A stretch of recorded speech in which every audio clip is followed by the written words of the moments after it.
Bugüne kadar üzerimizde çok hakkın vardır.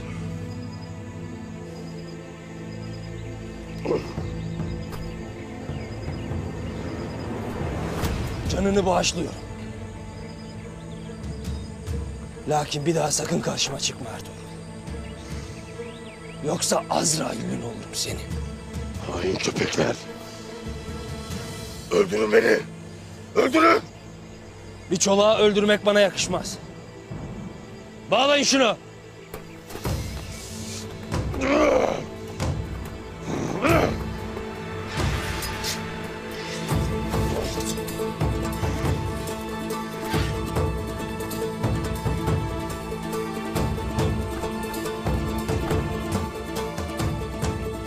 Hepinizin kellesini mızrağımın ucunda gezdirmezsem bana da Süleyman Şahoğlu Ertuğrul demesinler.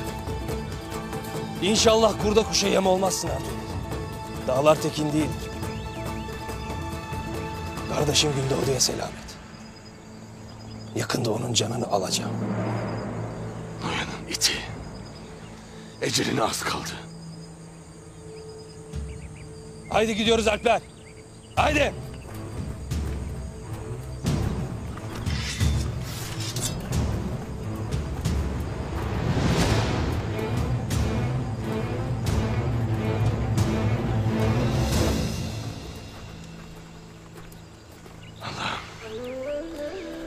Bana pusat tutan elimi geri ver.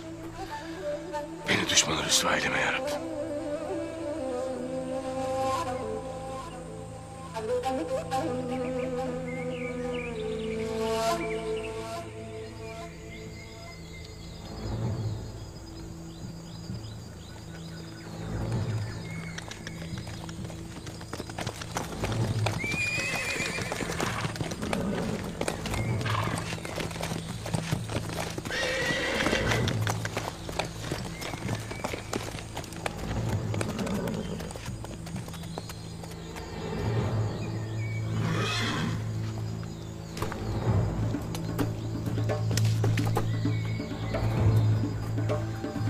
Nerede bu izler?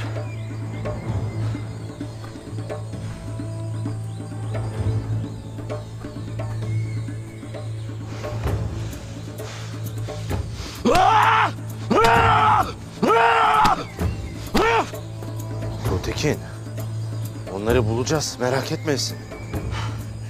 Ertuğrul yüzünden yaşadıklarımıza bak!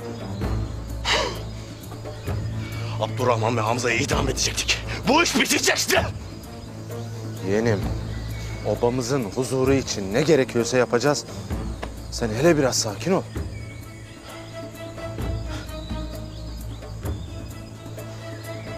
Toparlan, obayla iniyoruz.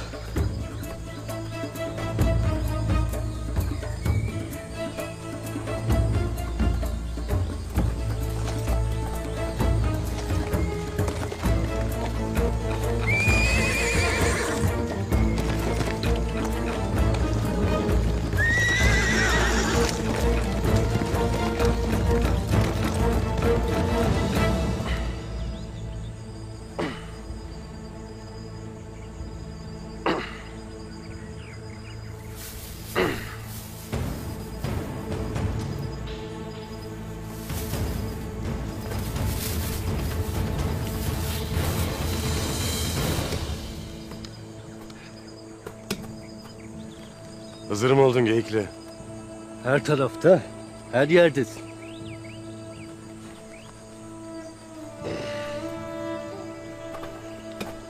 Her Musa'ya bir Hızır gönderene bakmak lazım.